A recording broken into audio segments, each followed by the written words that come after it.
Hi friends, in the last class we had general discussion, introduction part to company accounts. Um, we are, I've told you that we'll be starting the chapter called as financial statements of companies. So when we are discussing about financial statement of companies, I'm dividing this unit into three areas. Now here I am writing the first area which we will be looking into is that managerial remuneration.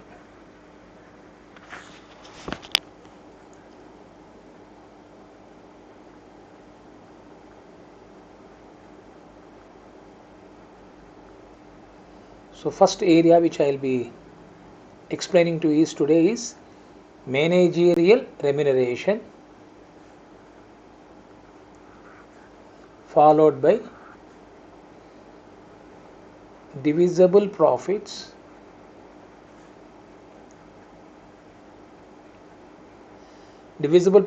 which are available for declaration of dividend.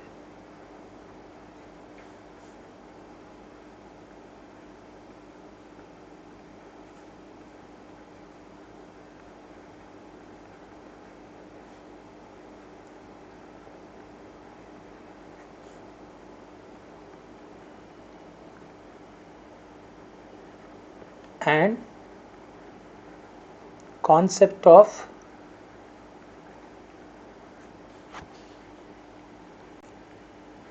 dividend distribution tax.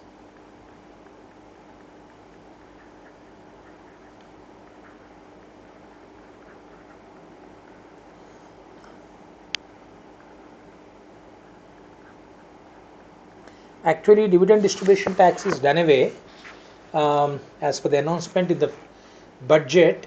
But having said, since it is there in the material, we'll be discussing how to calculate dividend distribution tax. By the time before you go to the examination, if there is any updates and dividend distribution tax need not to be calculated, then that can be ignored. Otherwise, we should learn how to calculate dividend distribution tax. So from that point of view, I am explaining dividend distribution tax. Otherwise, this dividend distribution tax, the proposed by the Honorable Finance Minister in the budget 2020 budget, the dividend distribution tax is done away for companies and mutual funds. I think these things we can discuss later on, but anyhow, the divisible profits, that is, which are available for declaration of dividends. This is second point we will be looking into it. Then we'll be going for company final accounts.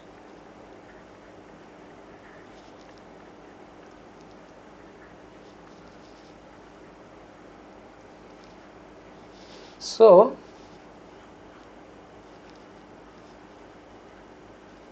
financial statements of companies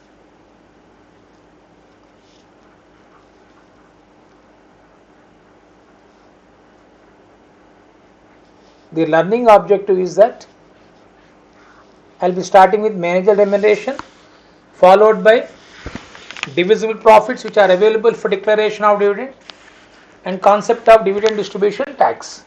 Then followed by company final accounts and how to prepare company final account, what is the format of company final accounts.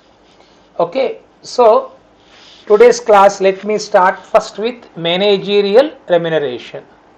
I think I'm beginning with that particular lecture. So here the learning objective of today's class is going for managerial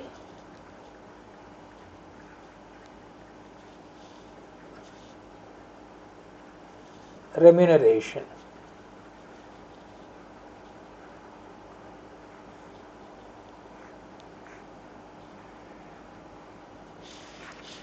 See, if you look at managerial remuneration, refers to the remuneration paid to the managerial personnel What is managerial remuneration? Refers to the remuneration paid to the managerial personnel. Remuneration paid to the managerial personnel. Managerial remuneration of public limited companies is subject to the limits prescribed under the Act. Managerial remuneration, I told you, is about remuneration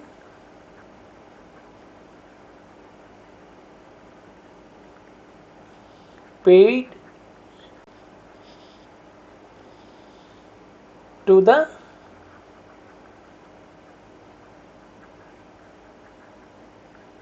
managerial personnel.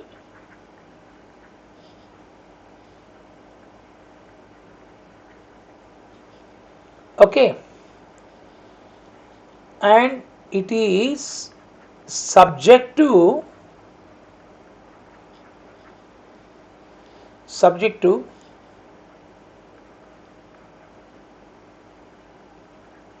limits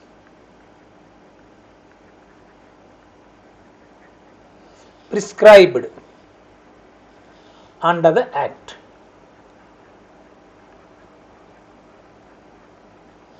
Remuneration paid to managerial personnel is subject to limits prescribed under the Act. Here we talk about remuneration of whom? Public limited companies. Managerial remuneration we are referring to which companies? Public limited companies. And please remember, the limits under the Act do not apply to the private limited companies. Then the question is that why we need to pay remuneration? The reason is that since the public limited companies have wider shareholding and managerial personnel usually belonging to the controlling group of the shareholders. See, because they are belong to controlling group of the shareholder, the people who are at the helm of the affairs, who are looking after the affairs of the company, they are controlling group of shareholders. They are controlling means they have been appointed by the shareholders. So therefore it is essential to ensure that remuneration paid is reasonable and that is linked to performance. Generally, the remuneration is computed as a percentage on the net profits of the company before tax and apportionment, but after depreciation. That means generally manager remuneration is generally calculated in terms of percentage of profit before tax. So now here on the screen you can see ceiling on managerial remuneration. I told you managerial remuneration is nothing but percentage calculated on profit before tax. Percentage of profit calculated before tax. So here ceiling on managerial remuneration. Section 197, 198 and Schedule 5 has given prescribed some ceiling on managerial remuneration. So here we are having two things here. The calculation of managerial remuneration, companies having adequate profits, companies do not have adequate profits. So what I do here, let me briefly explain that particular point also.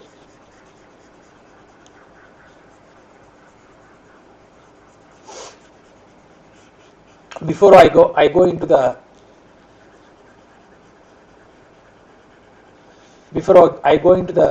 whatever is visible on the screen, explaining the ceiling on managerial remuneration.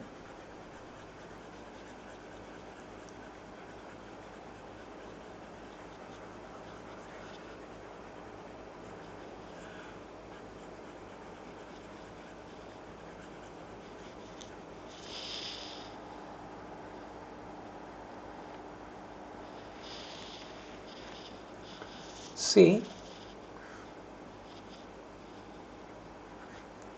I'm starting here the class with, I told you, managerial remuneration.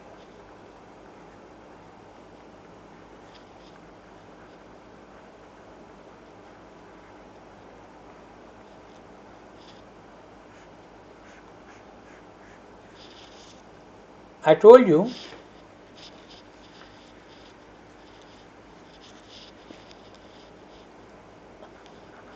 managerial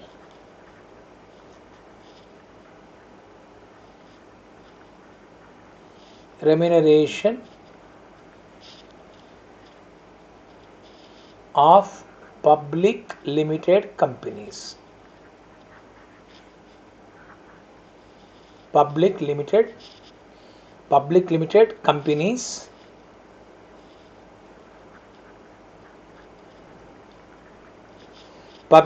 companies is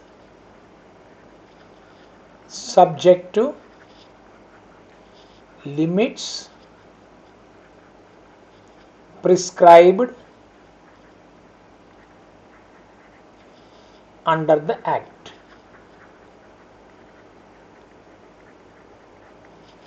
Okay, but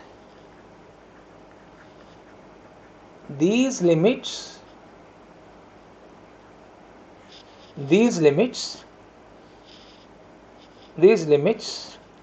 under the Act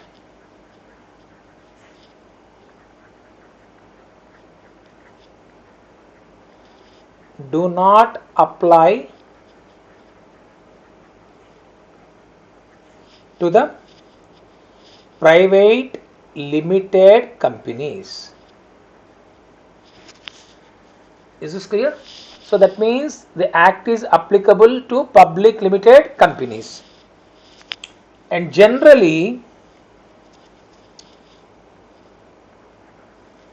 the limits are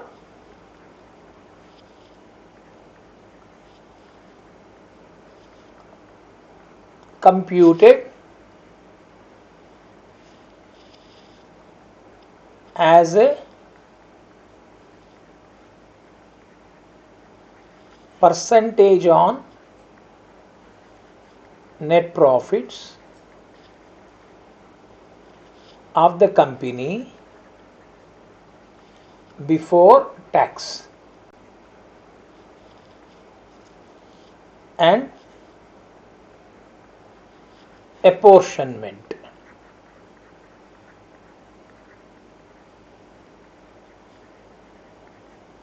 But after calculation of depreciation. Apportionment means appropriation, about declaration of dividend, etc. But after depreciation, creation of reserves. So I think these 2 points you should remember. Managerial remuneration of public limited companies is subject to limits prescribed under the Act, but these limits under the Act do not apply to the private limited companies. The limits are computed as a percentage on net profits of the company before tax and apportionment, but after depreciation. So what I am going to show you today is that the Companies Act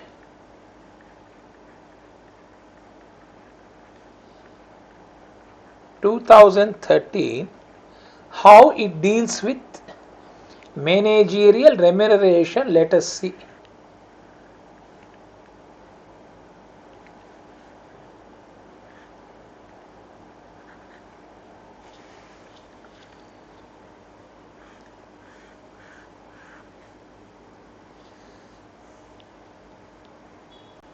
Okay.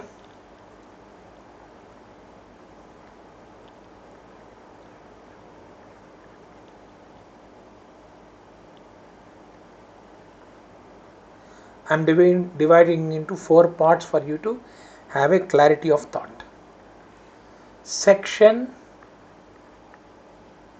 197. This is just only for information, no need to worry about it.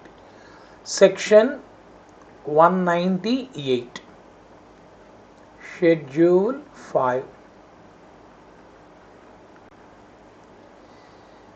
section 199. Section 197, it deals with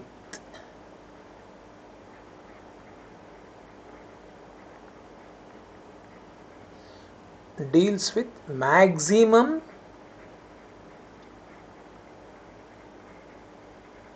managerial remuneration. Maximum managerial remuneration. Is this clear? Section 198 deals with,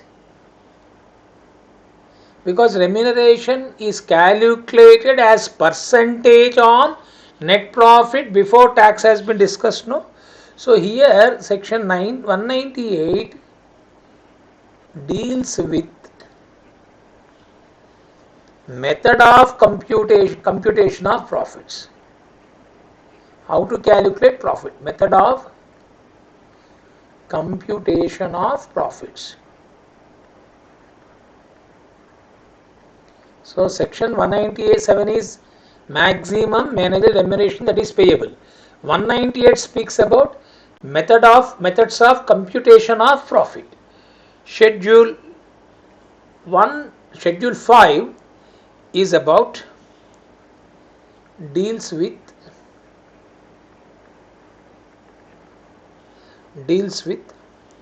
maximum remuneration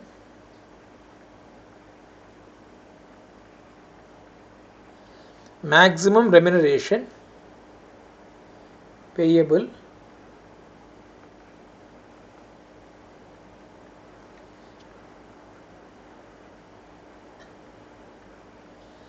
in the absence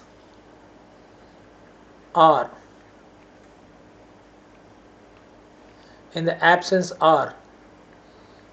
inadequacy of profits. Suppose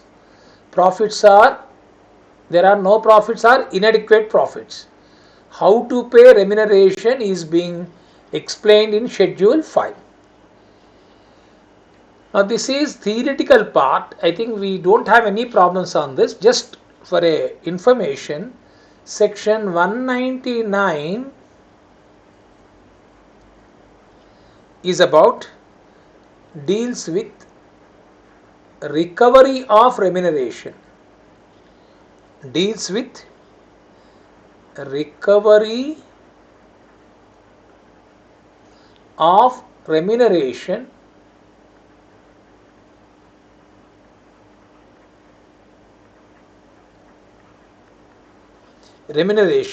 in certain cases, like some fraudulent activities have been committed by managerial person and the remuneration that has been paid, you can get it back. I think, have you got clarity?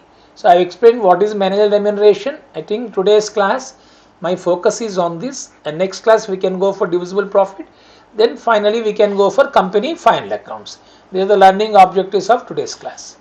So I think today I'll be starting here. Ceiling on managerial remuneration, section 197, 198, schedule 5. That means these three things are being explained. 197, 198 and schedule 5. Is this clear? Schedule 5. I think you got total 7 schedules in Companies Act. You all are aware of it, I think. You might have learned a bit on law. So if you look at ceiling on managerial remuneration, if you look into it, companies having adequate profits, section 197 and 198. So I think when he is talking about inadequate profit, these two are about companies having the section 197, section 198 is saying companies having adequate profits. I think it's very clear. Now you can put it in this way.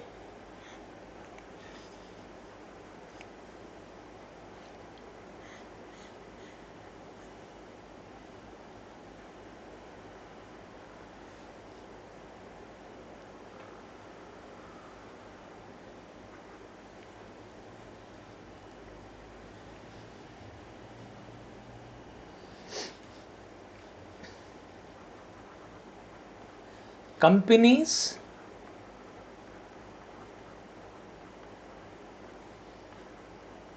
having adequate profits, means sufficient profits for paying manager remuneration. Now I think this is clear. Companies having inadequate profits. Okay. Schedule 5 is about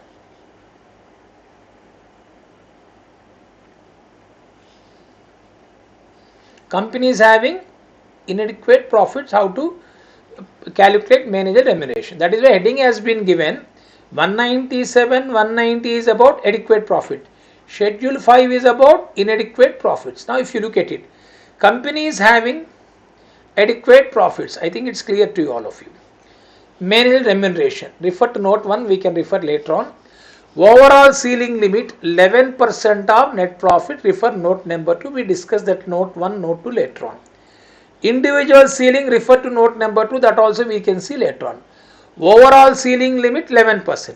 What is individual ceiling limit? A specified managerial personnel. He is saying that specified managerial personnel.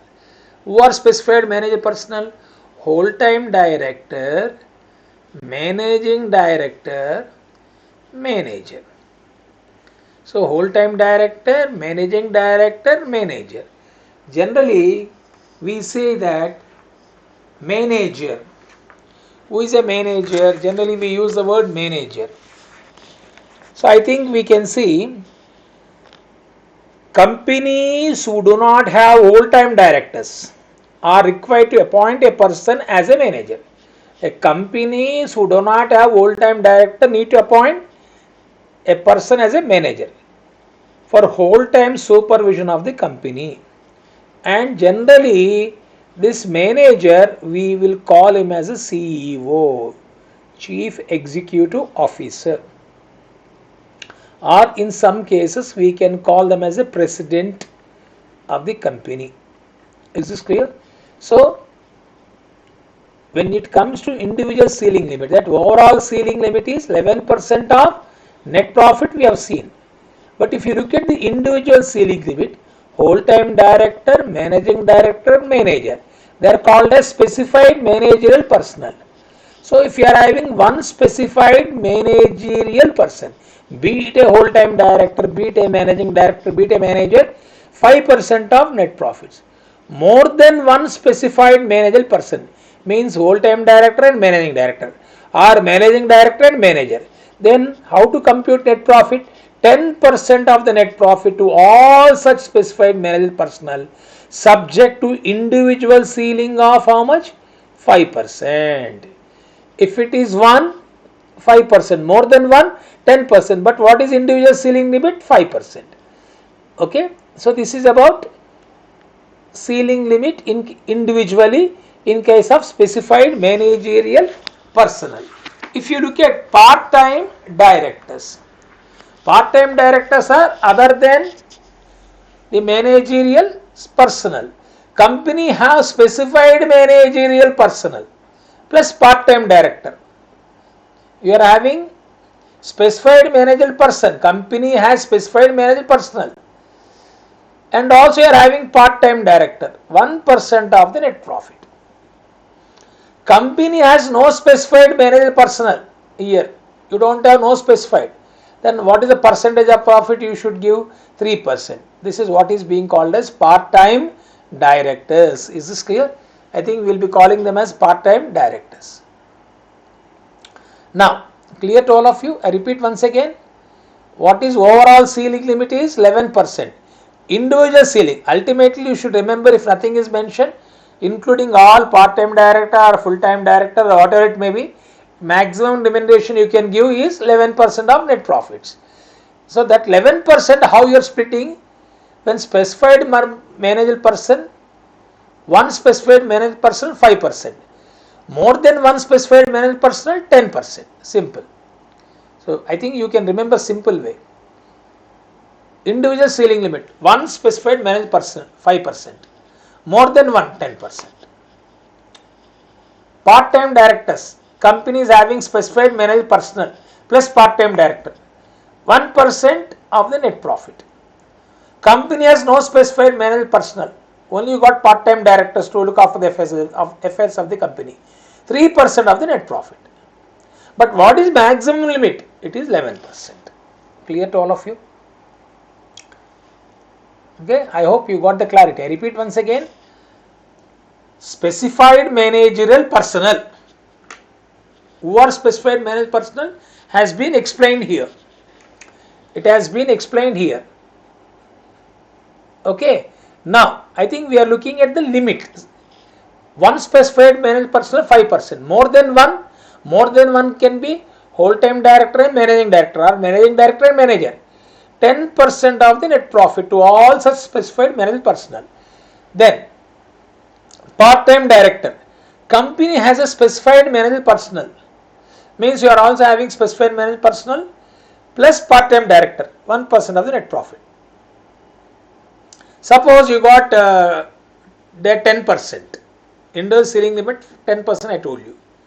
You got more than one specified managerial personnel. Then 10% plus 1% coming to 11%. Company has no specified managerial personnel. You don't have neither whole-time director nor managing director nor manager. Then how much you have to pay? 3% of the net profits. Okay.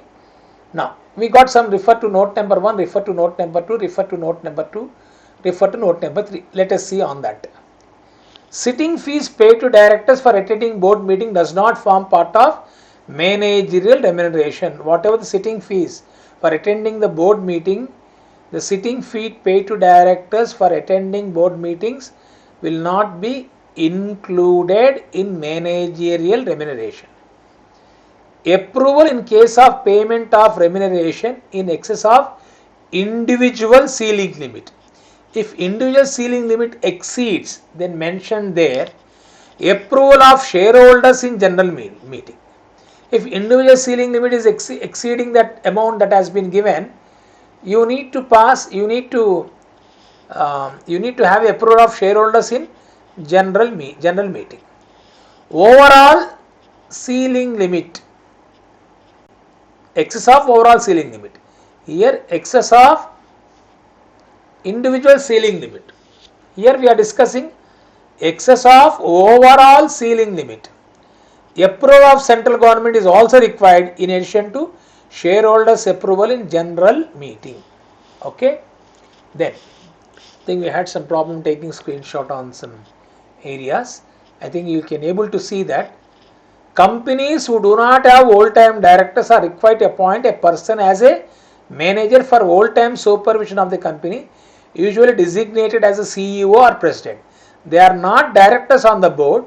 Section 196 prohibits a company to appoint or employ a managing director and a manager at the same time. You cannot have both at a time. I think this is only in law point of view, but I think you got the clarity, no? Now, I think from here onwards, the problem part starts. Computation of net profit for ascertaining managerial remuneration, section 198. Section 198 spells out the method of computation of net profits for the purpose of managerial remuneration, which is as follows. So I told you we need to have a net profit, no? So to calculate net profit, we need to have income and expenses. So what they have done, what are the things to be taken to be for calculating net profit? What are the items of income to be included? What are the items of income not to be included? And then to get the profit, what are the expenses to be deducted? What are the expenses not to be deducted? I think 4 points they have given you. To calculate net profit, first you should select income. Income to be included, income not to be included. Income to be included, gross profit in usual manner. What is gross profit, sir? Sales minus cost of goods sold. Other income, rent, dividend and interest. And subsidy from government unless there are some restrictions. Government subsidy for a company may be revenue generation. Like for gas companies, the government is giving subsidy. Now previously government used to give subsidy to the companies that people are unaware of it. Of course, the subsidy now we are paying to the company, government is giving in turn by crediting to our accounts. Just I have given some small example to understand. Subsidy, it is concession. That the concession to the customers is given by the government, that is being given to be transferred to whom? Company. Now I think it is going through. That means a subsidy government is not giving to the company. In fact, we are making full payment to the company from where we are acquiring the product, like in the case of gas cylinder, and then later on the government is transferring the funds to our account. Okay, previously it was not the case. So that is, I am giving a small example to understand. So sales plus other income plus subsidy from government. And what are, I think these all are revenue nature. These all are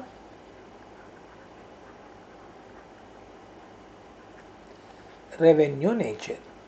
So revenue nature items are to be included. Not to be included, share premium is a capital receipt. Profit on sale of forfeited share is a capital receipt. Profit on sale of undertaking is a capital receipt. Capital profit on sale of assets representing the excess of sale proceeds over the original cost of the asset. I think these are capital nature. Simple words, revenue nature items are to be included, capital nature items are to be excluded. I think that is why I put a tick mark. And to be included and to be deducted, not to be deducted means not to be considered for calculating the profit. Usual working expenses, all revenue nature. Actual bad debts written off, actual repairs and maintenance incurred, approved donations, depreciation under section 128 will be covered by schedule 2. See, you may be having your own depreciation method, but to calculate profit you should calculate depreciation according to the rates prescribed under schedule 2 of Companies Act section 128. Loss on sale of asset is a revenue item. Okay, interest on borrowings is a revenue item. Insurance premium, brought forward loss if any, computed in this manner. Previous year brought forward losses if you are writing off. So again these all are, I told you, revenue nature.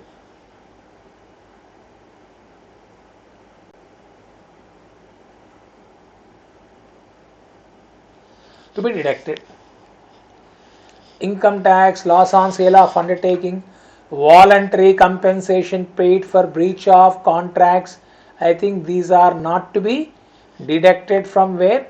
For calculation of computation of, because income tax I have already told you. Net profit before income tax. I am not saying it's a capital, it's a revenue only, but we won't be taking because we need to have a net profit before computation of income tax. Loss on sale of undertaking is not a normal loss.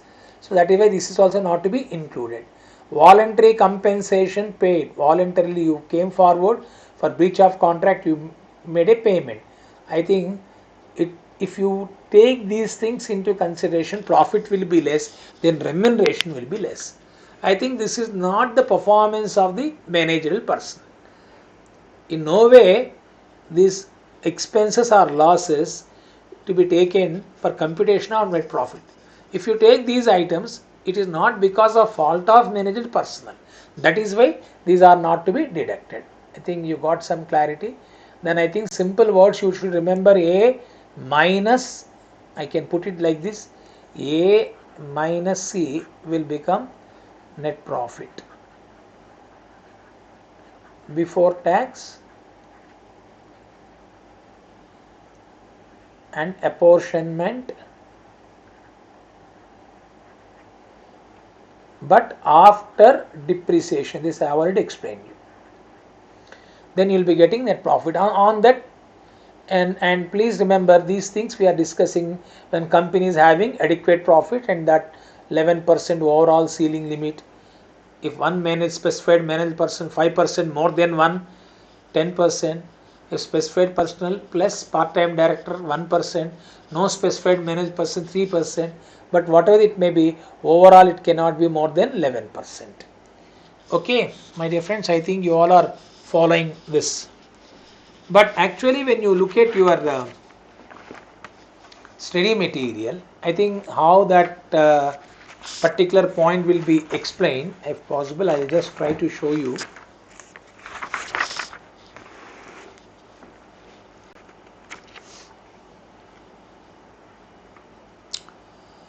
Just a moment.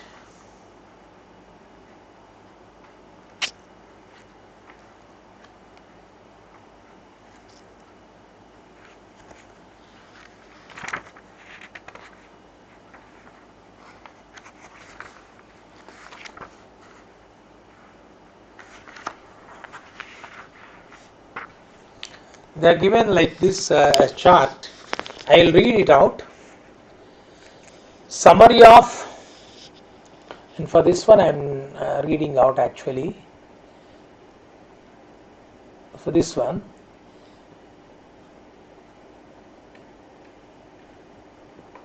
yeah, this one. It is summary. Directors including managing director and whole-time director and its manager 11% maximum. This is individual, but if you look at maximum is how much? 11%. If there is one managed person, managing director, whole-time director or manager 5%. If there are more than one managed personnel, that is managing director and whole-time director or whole-time director and manager 10%. This I already explained you. The same thing. If you are having these three together, 11% maximum. If it is only one, 5%. If there is two, 10%. That is what he is saying. Then, remuneration payable director who are neither managing director or whole-time director. If there is a managing director or whole-time director or a manager, it means they are saying remuneration payable directors who are neither managing director or whole-time director. That is what is being called as part-time directors. No, part-time directors, they are neither director or whole-time director or manager, but you are also having, they are called as part-time directors. The part-time directors company have a specified managed personnel. You got specified managed personnel plus other than specified managed personnel. What is the profit? 1%. In other cases, it is how much? Other cases means companies has no specified managed personnel. If you look at that particular explanation, I think it's a bit confusing. That is why I have selected this particular table, which will give you clarity. Otherwise, if the way I have read, I think you will be having confusion. Okay, so I think this has given you clarity. Now let me take you to the next part of it. Then, computation of net profit. This is completed already, net profit. Then, I think this is not required. Companies Act recognizes the principle of fair valuation in financial reporting. On adoption, fair valuation of reporting of assets and liability may be carried at a value that is different from historical cost. Any gain or loss arising on account of such change in carrying amount of assets and liability should not impact managerial remuneration. In this backdrop, the new law provides any such fair value gain loss which is recognized in equity reserves, general reserve or surplus in P&L account should be ignored while calculating net profit under section 198. Carrying amount means like asset, closing balance of asset, value may change. There may be a gain or loss. Those things are to be ignored. That is what has been mentioned. In other words, any fair value gain should not be included while calculating net profits under section 198. Similarly, any fair value loss should not be deducted as an expense.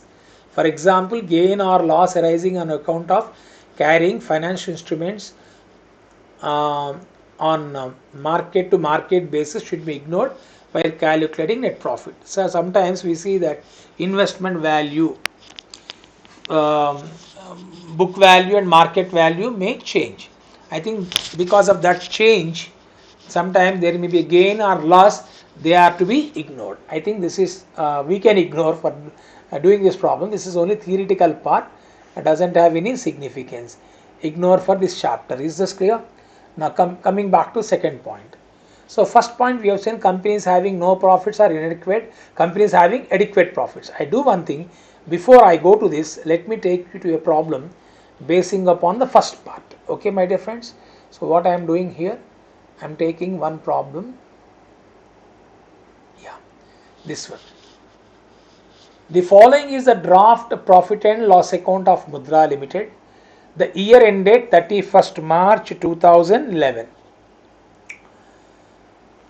So I think what they are saying, you are required to calculate maximum limits of the managerial remuneration as per Companies Act 2013. So I think it's very clear. We need to see whether companies are having adequate profit or not. 40 lakhs 25,365, I told you, items to be taken gross profit. Subsidies received from government will be taken as a income. Administrative, and you have seen that already, administrative, selling and distribution expenses. Is this clear? Administrative, selling and distribution expenses. Can we deduct this one as an expense? Yes. Revenue nature. Director fees? Yes. Revenue nature, that can be deducted. Now interest on debentures is a charge, no? That is also to be deducted. Managerial remuneration they have already debited on rough calculation. This we will not be considering. We will be trying to calculate. This is remuneration that is being paid debited to profit and loss account. But we want to have what is the remuneration as per the act. So this I am not considering. As far as depreciation is concerned, I think we got one point. Depreciation on fixed assets as per Schedule 2 of the Companies Act 2013 was 5,75,345 rupees. This is what has been given as per the Act. But if you look at the depreciation of fixed assets is how much? 5,22,543. I told you the expenses which are to be deducted from profit to find out net profit. Depreciation on fixed asset is to be calculated as per Schedule 2 of the Companies Act. I think that is what has been mentioned. What is Companies Schedule 2 of the Companies Act? 5,75,345 is to be taken into consideration. So that means if you look at it, 1, 2, these are the things to be taken as A. I have told you the previous discussion. This can be expenses to be deducted, A minus C. I told you will be getting profit. I think the same thing has been done here. Computation of net profit under section 198 of the Companies Act 2013. Balance in trading account, add subsidies received from government, you are getting 42 lakhs 99,290. Okay. And administrative selling expenses subtracted, director fees, interest on debentures, depreciation on fixed asset 5,75,345. If you deduct, you are getting profit under section 198. And maximum manager remuneration, he has not given any individual ceiling limit. What is maximum manager remuneration? Which is 11% of 27,35,383. Answer is 3,892. Okay. I think if I change the question, like, let me do one thing. I got some same problem with a bit different thing. Let me put a question how you will be answering this. Just a minute, my dear friends.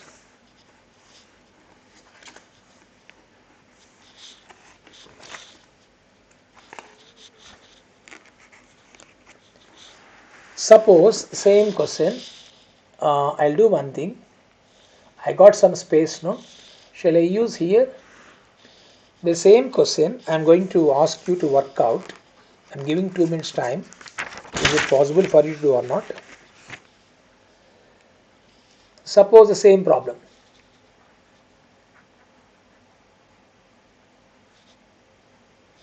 If there is only one whole time director,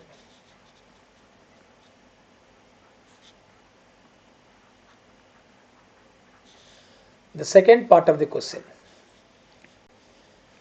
there are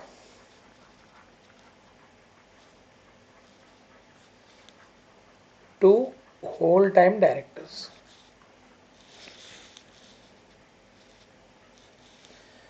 And third part of the question, if there are two whole time directors, comma, a part time director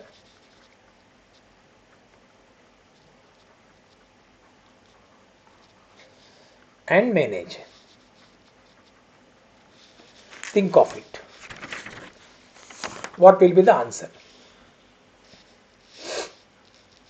Take the calculator. You can't answer me, but I think you can say, you know what is the net profit for all these things? 27 lakh. This has been computed already.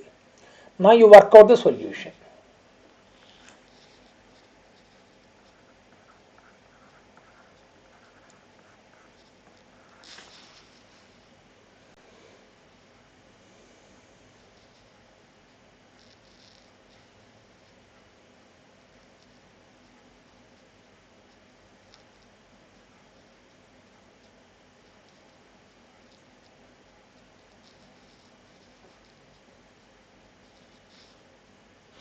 What is net profit I told you? 27 lakhs 35,383. 27 lakhs 35,003. Is that correct? 35 lakhs 35,383.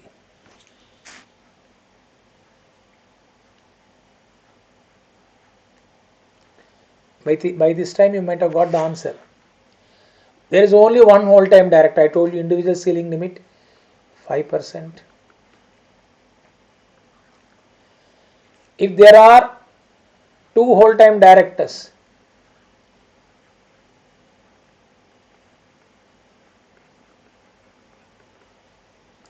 third,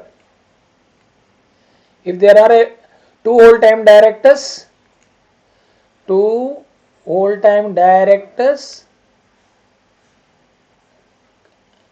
and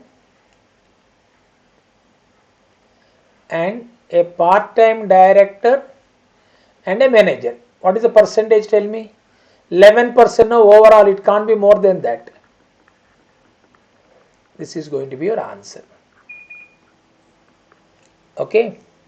So 27 lakhs 35,383 into 5%. It is coming to 1,36,769.15. 27 lakhs 35,383 into 10%. It is coming to 2,73,538.3. And already I have calculated 11% overall limit. You are getting 3,0892. I think these kind of questions you can expect in the examination. Okay, I think you might have got the clarity how. So we have learned the limit, ceiling limit under the act, and also how to compute net profit. Okay, now let me take you before I conclude today's session. Let me take you to the when company having no profits or inadequate profits, that is being covered by schedule 5. This I have already told you. We have seen 197, 188. Now we are looking at schedule 5. Managerial personnel not functioning in professional capacity. This is ordinary resolution is required. We are having two points here. Managerial personnel not functioning in professional capacity for calculating managerial remuneration when the company is having inadequate profits, ordinary resolution is required. Schedule 5 of Act prescribes the maximum remuneration that can be paid to managerial personnel not functioning in professional capacity without central government approval by passing a ordinary resolution. They can get that. Maximum annual remuneration is prescribed based on effective capital, because the heading is that, I think this is only from law point of view, ordinary resolution is required, special resolution is required. I think this is not material. Since it's there in the material, I cannot delete. I'm explaining. But our focus last time, I think November, if I'm not wrong, November examination, last November examination, a 5 marks question came on when companies having no profits or inadequate profits. So I think in that context, this is very, very important. Okay.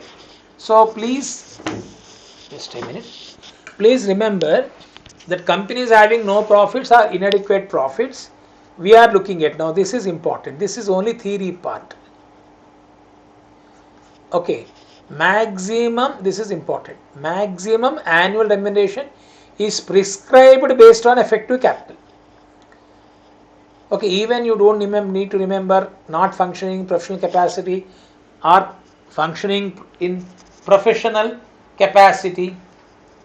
Okay, if they are functioning in a professional capacity, a special resolution is required. That's it, the difference.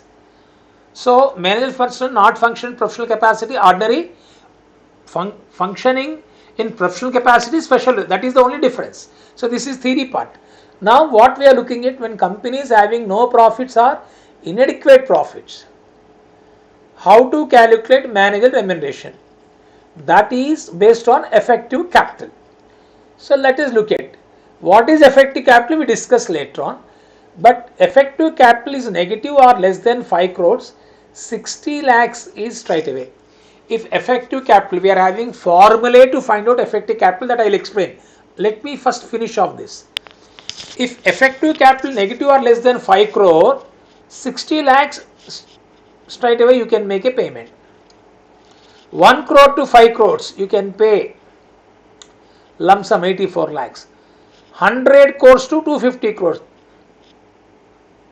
This is 1 crore to 5 crore. If it is 100 crores to 250 crores, it is coming to 120 lakhs. And 250 crores and above. I think there is a small typing mistake here. Just a minute.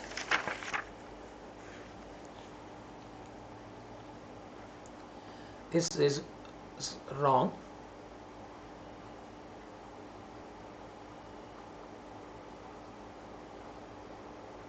One crore to 100 crores. Negative or less than 5 crores, 60.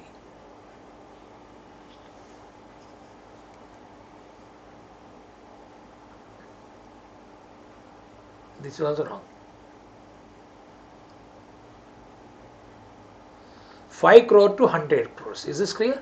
Negative or less than 5 crores, 60 lakhs. 5 crores to 100 crores. More than 5 crores, up to 100 crores, it means 84 lakhs. More than 100 crores, up to 250 crores, 120 lakhs. 250 crores and above, 120 lakhs plus 0.01% of effective capital in excess of 250 crores. Let me give you a small example. If you are having 260 crores, come on, how to calculate? 260 crores. 260 crores, 120 lakhs plus 0.01% effective capital in excess of 250. That means you are paying 120 lakhs. Now what is excess? 10 crores.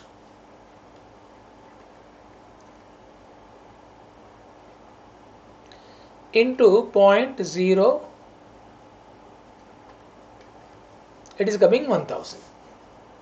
Then 120 lakhs, 1000 will be paid to paid to managerial personnel towards annual remuneration. Now this chart, this table is applicable when company is having inadequate profits or no profit. This is what you need to pay as a maximum remuneration. Having no profits or inadequate profits. Repeat once again, I think you need to remember, negative or less than 5 crores, 60 lakhs. Small correction I made it, I think this you can ignore. 5 crore to 100 crores, 84 lakhs. 100 crores to 250 crores, 120 lakhs. 250 crores and above, 120 lakhs plus 0.01% of effective capital in excess of 250 crores. That is up to 250 crores, 120 lakhs. Above 250 crores, 120 lakhs plus 0.01% above 250 crores. In case the remuneration is to be paid for a period less than 1 year, the limit of maximum annual remuneration specified above shall be prorated, that is proportionate. That means what he is saying, that in case we are talking about, this is annual remuneration, please remember. Suppose if remuneration is payable for 6 months, 60 lakhs will become 30 lakhs, 84 lakhs will become 42 lakhs, like that. 120 lakhs will become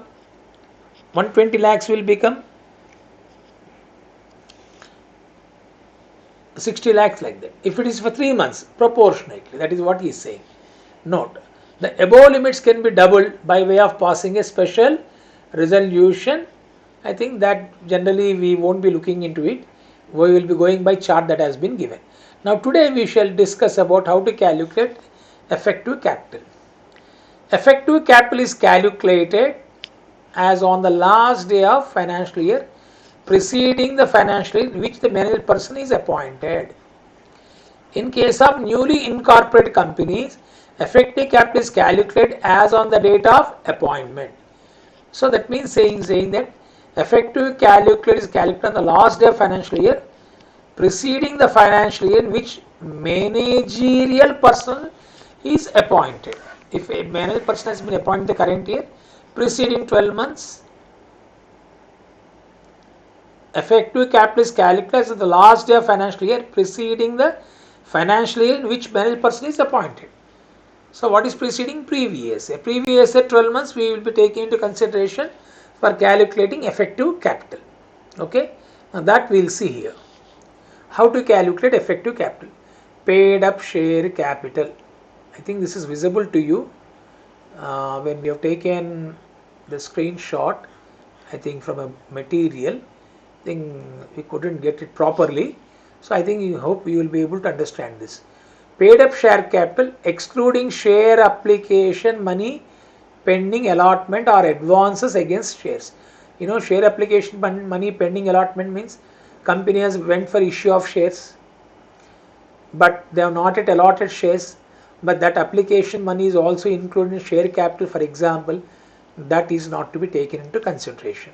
Similarly, sometimes the shareholders may be paying advances, like calls in advance. I think that is also not to be included in paid up share capital. Reserves and surplus including security premium but excluding revaluation reserve. Revaluation reserve is nothing but you have learned in depreciation chapter. Upward revaluation of an asset, and that revaluation, that is called as revaluation reserve, that shall be excluded.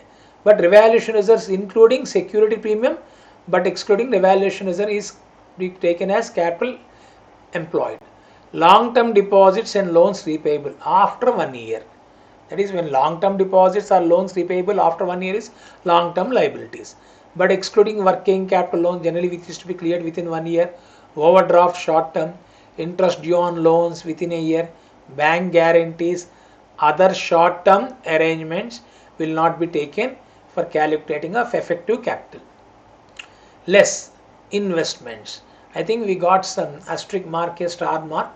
In case of investment companies, investment in shares represents its stock in trade. Hence, the same should not be deducted while calculating effective capital.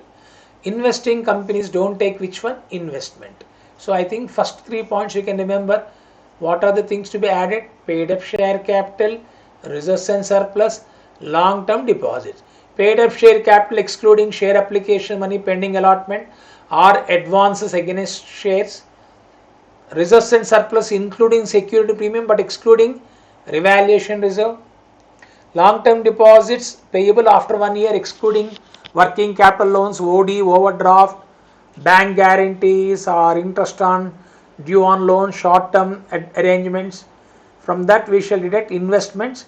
Investments will not be deducted if it is investment company. Non-investing company we can deduct investment. Accumulated losses like P&L account, debit balance, etc. Preliminary expenses not written off. Then you will be getting effective capital. Okay. In case this I have already explained you. So I think we can go for the second point. Problem. I have taken two problems to explain the effective capital. The following extract of balance sheet of X Limited was obtained. Balance sheet extracts as on 31st March 2011. Authorized capital. I think whenever you talk about, my dear friends, please remember we talk about the share capital. It can be a preference share capital or it can be a equity share capital. So we won't be taking authorized. We will be taking issued and subscribed capital as paid up capital. So which will be taken to calculate effective capital? Preference share capital plus equity share capital. Okay. So what I do here to explain you, I am writing this is assuming this is a non-investing company.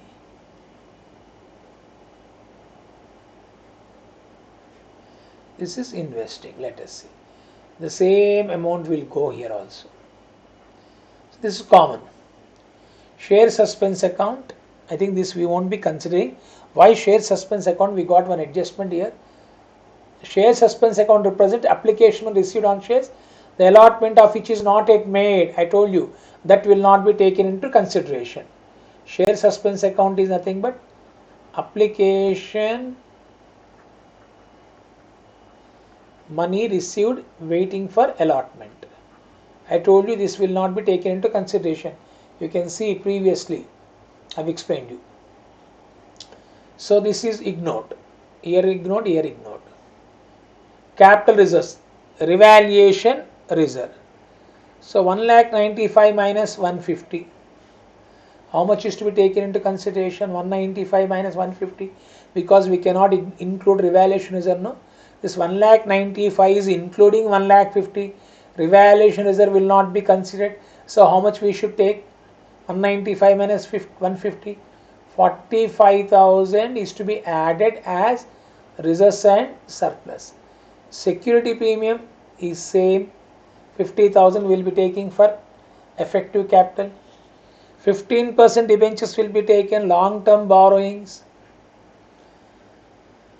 Then public deposits we are assuming as a long-term. Public deposits I am assuming as long-term. So for non-investing company, investing company, this will be taken. Cash credits will not be taken. Current liabilities will not be taken. Then if you add all those things, whatever I have given, 1, 2, 3, 4, 5, from that we shall deduct investment. For non-investment company, investment is to be deducted. Am I right? And here for investment company, don't deduct. P&L account, debit balance or accumulated losses, that is to be deducted. Here also to be deducted. Then you will be getting effective capital. I think the same thing whatever I explained is given. Preference shares capital has been taken, where X Limited is a non-investment company. Okay, equity shares has been taken. Capital reserve 1,95,000 including revenue reserve. That is why that has been subtracted. Security premium is to be taken. Debentures to be taken. Public deposit assumed long term.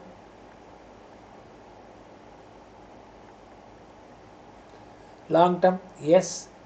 Then you are getting total of, this is the total of all liabilities. From that, if it is non-investment company, we can deduct investment, I told you. For investment company we cannot deduct. That is why investment has been deducted. The same model came as it is as 5 marks.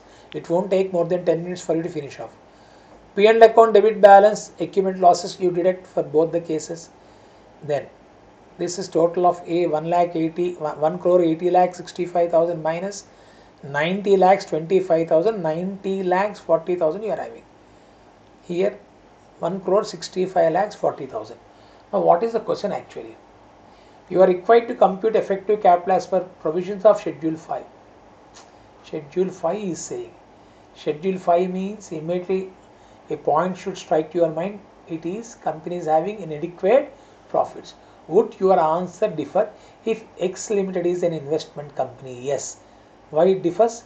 Because we won't be deducting investment, because investment for them is a stock in trade. That is why it has not been deducted. Now I think you can answer without looking at anything. Solution. Managerial remuneration is to be taken as how much? Tell me. What is the slab rate you are having, my dear friends? When less than 5 crores in both the cases. So what is the maximum remuneration we can give? 60 lakhs. Okay. I think that we need to write.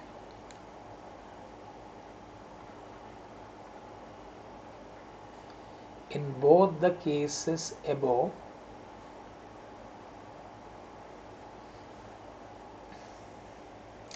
since effective capital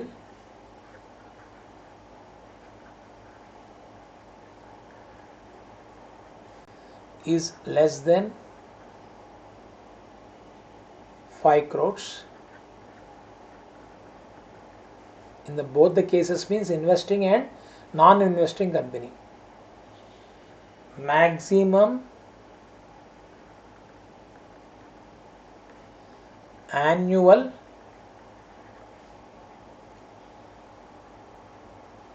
remuneration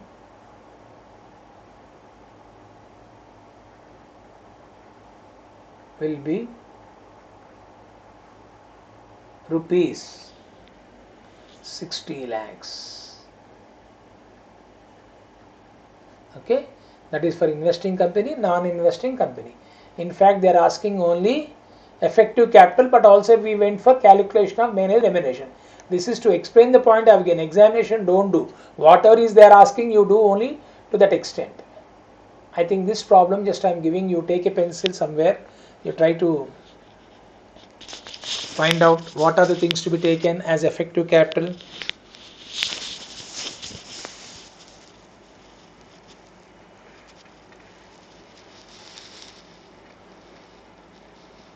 Kumar Limited, a non-investment company, has been incurred losses for the past few years. The company provides the following information for the current year. I think when they are getting incurring losses, I think you need to calculate effective capital. But you can see Kumar Limited has only one whole-time director, Mr. X. You are required to calculate the amount of maximum remuneration that can be paid to him if no special resolution is passed at the general meeting of the company in respect of payment of remuneration for a period not exceeding 3 years. I think what they are saying, no special resolution has been passed. Payment of remuneration. I think you should apply, as I told you, the table that has been given. So I am going to ask you quickly whether it's investing company or non-investing company. If nothing is mentioned, we shall assume as a non-investing company. Here I have given no non-investment company. Paid up share capital, yes, how much I should take? 120 to be taken. Preference share capital 20 to be taken. Reserves, here I should take how much? 140, 150 minus 10 lakh revaluation reserve. Security premium I can take. Long term loans I can take. Deposits repayable after 1 year I can take. Application money pending allotment I cannot take. Accumulated losses not written off to be subtracted. Investment to be subtracted. Then we will be getting effective capital. I can take the calculator. 120 plus 20 plus 140 plus 40 plus 20, 340 you are getting. 340 minus, am I right? Let me take care. 120 plus 20 plus 140 plus 40 plus 40 plus 20, 380. 380 minus 20 minus 180. What is effective capital? 180 lakhs. 180 lakhs. 180 lakhs means 1 crore 80 lakhs. Negative or less than 5 crores. What is that amount we can pay? 60 lakhs annual remuneration. The same thing has been mentioned. Accumulated losses written off, you are getting 180. No? These things I have explained you. 120 yes, paid up capital yes, 380 minus accumulated losses not written off, yes, this is to be subtracted, this is total. From this you are deducting accumulated losses and investment because it is non-investing company, so therefore effective capital for the purpose of managerial remuneration is 180. That is 180 lakhs is 1 crore 80 lakhs. Since Kumar is incurring losses and no special resolution has been passed by the company for payment of remuneration, managerial remuneration will be calculated on the basis of effective capital of the company. Therefore, maximum remuneration payable to managing director should be 60 lakhs per annum. Revaluation reserve, application money, pending allotment are not included while computing effective capital. Okay, I think this you go through it once again. I think this will give you clarity how to calculate managerial remuneration when company is having sufficient profits, when company is having inadequate profits. I think with this a small topic we have completed. Tomorrow's class we discuss about how to compute dividend. Particularly this topic, dividend is nothing but generally preference shares dividend will be, rate of dividend will be prefixed to the preference share capital. Rate of dividend is fixed. For equity share capital, company keeps on, depending on the availability of profit, divisible profits, company will be keep on changing the rate of dividend. But I think then what is the purpose of writing the heading in the beginning of the class? There we will be discussing when company doesn't have enough profit, can they use accumulated profits? That is free reserves. For that we are having dividend declaration rules. I think that we will be discussing in the next class. Okay, I think it's my only second class. I think it may take 1 or 2 days for you to adjust to as far as company accounts are concerned, right? So slowly I think you can use to watching this and listening this, and wherever my writing is required, I'm working out. Otherwise I'm picking the problem to cover the entire concept that is being explained, right? Thank you very much. We'll meet in the next class. God bless you all.